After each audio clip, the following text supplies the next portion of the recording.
Hey everyone, welcome back to another Talk Real Estate Tuesday.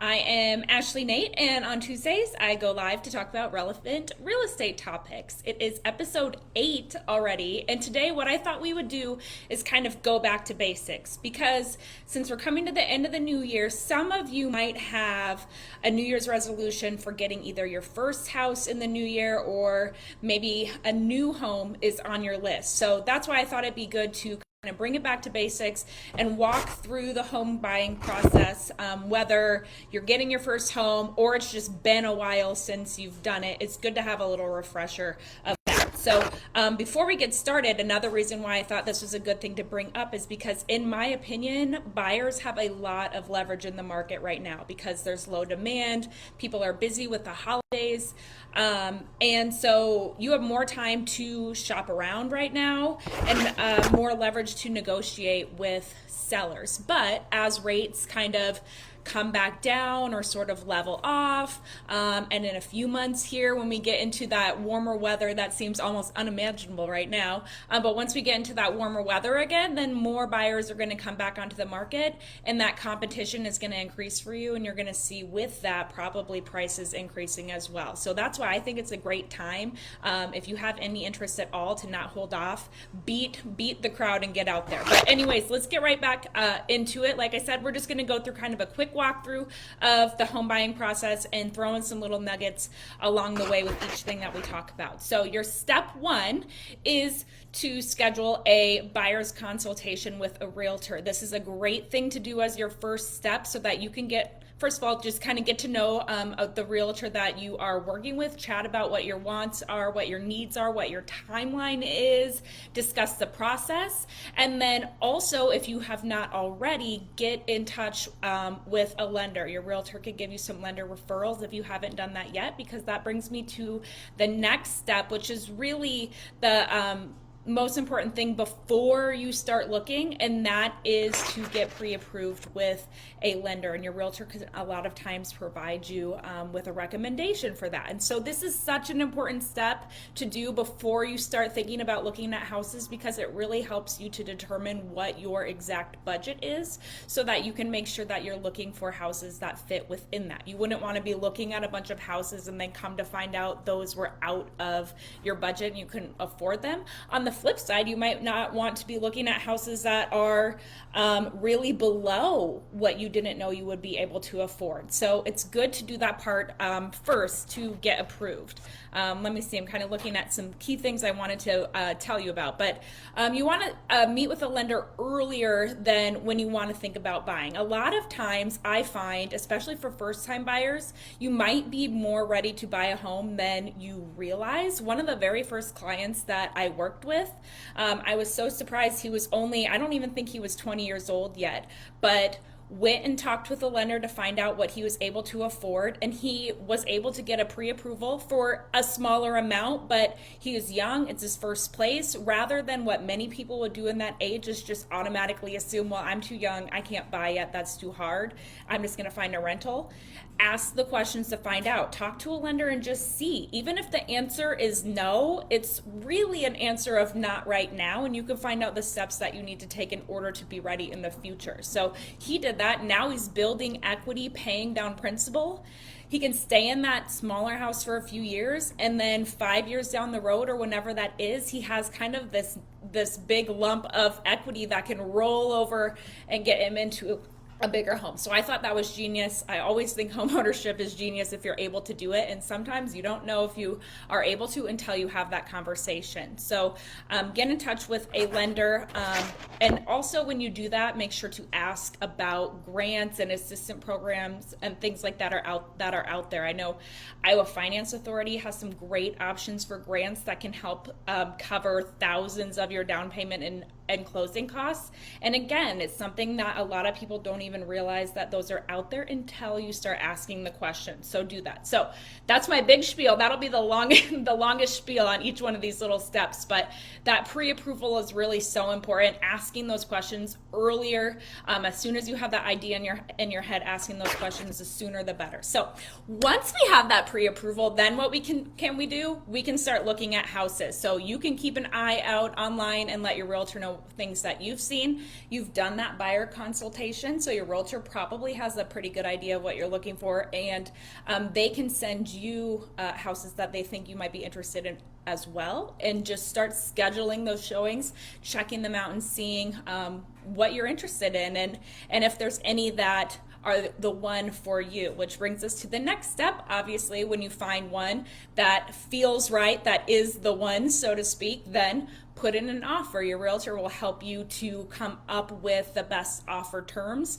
that make the most sense. I always do a comparative market analysis to kind of get a good feel for what offer price would be the best, and then be able to help the buyer come up with some great terms to offer as well. So after the offer, obviously the seller looks it over. Sometimes you have a little back and forth coming to agreement, but that step 5 obviously would be to ultimately reach an agreement and have all parties sign that. And then once you've done that, it's important to know that at that point would be when you would submit your earnest money. So that's kind of your initial deposit that you'll submit with your purchase agreement that is signed. It's typically $500 to $1,000. It can be anything, but usually that's what is most common. So making sure that you know that $500 or $1,000 or whatever earnest money that you had offered, that you have that money ready to go when that purchase agreement is signed. This isn't something that's due at closing. The earnest money is something that's due right up front. Okay, so we're under contract. Now we're in what's called the escrow period. So what's going to happen then is we are going to schedule a home inspection. As your realtor, I can refer you to someone that I've used in the past, or you're welcome to choose an inspector of your own. But nonetheless, we'll get that inspection scheduled as soon as possible. Once the inspection comes back and you look over the report to see what needs to be done, you'll negotiate any repairs that are needed with the seller. And keep in mind that inspection contingency is in there to protect you. So if you had an inspection and there was a huge expense that was unknown that came up, and the seller wasn't able to kind of come to agreement with you on that, then you have that out to be able to break that contract and get your earnest money back. We've been in that situation before when we were looking for a cabin in Georgia where we had an inspection. There was a ton of water issues that we didn't know about. The seller wasn't really willing to mitigate them, so we had to say, you know, we're not going to move forward then and back out of that contract. So super important to have a home inspection. Also, around that same time that the home inspection is scheduled, you'll get a home appraisal scheduled as well. And a lot of times it'll be the lender who's the one that will do this.